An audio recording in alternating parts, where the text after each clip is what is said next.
personalities. Cool. He's very happy to be invited to our class, and then we told him that he's going to be helping us with an experiment. And he realized he is the experiment. So our Mr. Happy Stay Puft Man is now our Mr. Sad Stay Puft Man. Yay. So, Miss Meeks is going to tell us what we are going to be doing to our Mr. Stay Puft Man. And then it's up to you to decide if these are physical changes that are taking place or chemical changes that are taking place. So really quick, somebody tell me an indicator of a chemical change. Color change, okay. What else? The temperature. Temperature change. Gas formed. Gas is formed. Was that yours? Precipitate. Precipitate, which is a what? Solid. Solid. Will? Odor. And what else? Chemical or physical? Chemical. Chemical. I think we covered most of them. Change in heat or energy, that can also be light or electricity. Okay. Yeah, that's a good idea. All right, so somebody tell me what a physical change is. Like if you were to tear it apart in half. Okay. The change of shape. Change of shape. Mr. Stay Puft's happy with your answers. Change of size. Change of size. Change in matter. Change in matter. Well, there's actually chemical and physical changes when you eat something. What about like a phase change? If I go from solid to liquid to gas, is that physical or chemical? Physical. Physical. Okay? So, you need to ask yourself, what's the most important question when you're trying to figure out if it's a chemical or physical change? Was a new substance formed? Okay? Ask yourself, we're starting with marshmallows. Do we still have a marshmallow at the end of each change? Is that we're going to beat him with a hammer or a science book. Oh my God! No! He had so much. He is very unhappy now. He has slimmed down a little bit. He needed to drop a few pounds. So, somebody tell me, Eyes and ears. Somebody tell me, was that a physical change? Physical, why? Oh, because it's still a marshmallow. It's still. Is we're going to puncture him or stab him. Oh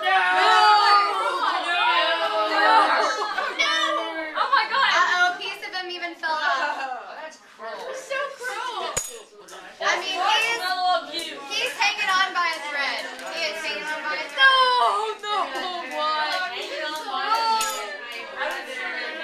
Okay, somebody tell me, raise your hand. Was this a physical or a chemical change, Connor? Oh my God! Wait, I can't hear Connor. Physical. It's physical. Why is it physical? A new substance wasn't formed. A new substance wasn't formed. Okay, the next one is to pull off one of his arms. No! And we're going to actually put him in the microwave.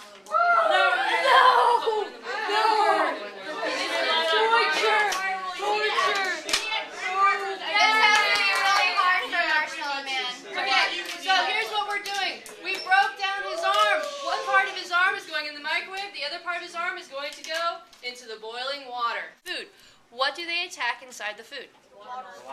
Water molecules. Is there water in marshmallows? Yes. So when the molecules from the microwave meet the marshmallow, what's going to happen to the water molecules inside the microwave? They're going to start moving fast. They're going to start going crazy. So we're going to watch to see what happens to Mr. Marshmallow Arm in the microwave.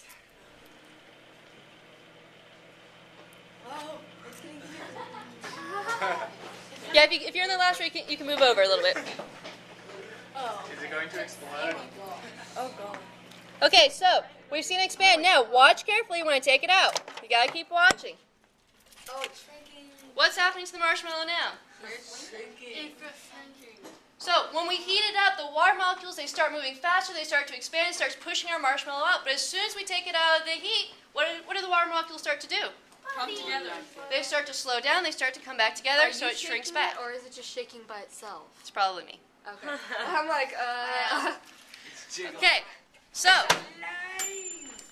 if all we did was expand the water molecules and then allow the water molecules to condense, is this a physical or a chemical change?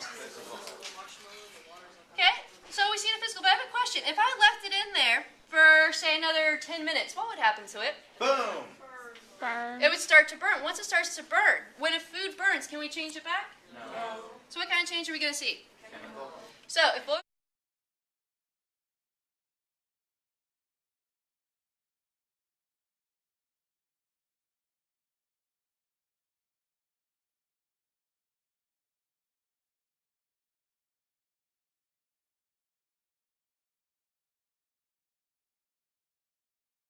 So what do we see happening? It looks like it's steaming. Okay, but is the steam from the marshmallow or is it just from hot water? It's from hot water. It's just from the hot water. So as we watch it, what do we see coming off around the marshmallow? The sugar.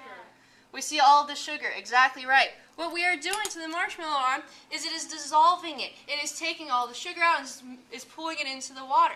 So ladies and gentlemen, if we are simply dissolving it, are we changing the marshmallow? No. No. Breaking it down. We're breaking it down. If I were to separate the marshmallow, pull it back out of the boiling water and stick it into a freezer for a little while, it'd become hard. It probably wouldn't taste as good, it wouldn't be nearly as fluffy, but have we actually chemically changed it at all? No. What No. exactly? So we're just changing the temperature. So is it a physical or a chemical change? Physical. It is a physical change. Now,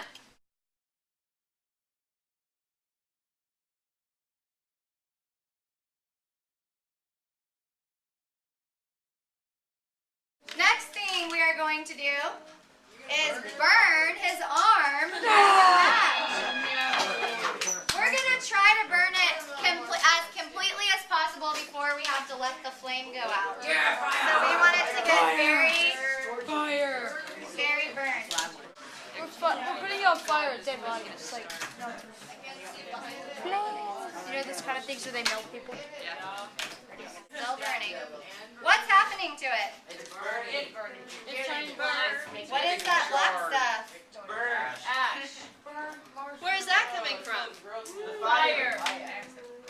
Did any of you bring chocolate today? Yes. I did. I'm just kidding. Now, I had a very good question earlier today. Somebody said, but Miss Stansel, if every time we burn something, if it turns into the carbon, isn't that carcinogens and isn't that something that, is cancer? Carcinogens have been linked to causing some cancer.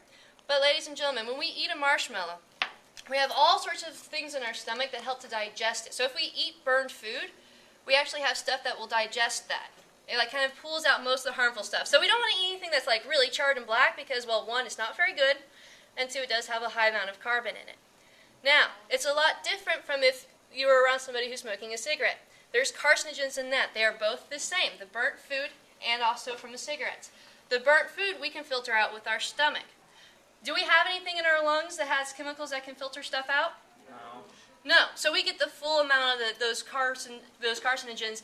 That is why that's so harmful to us, whereas burnt food is not.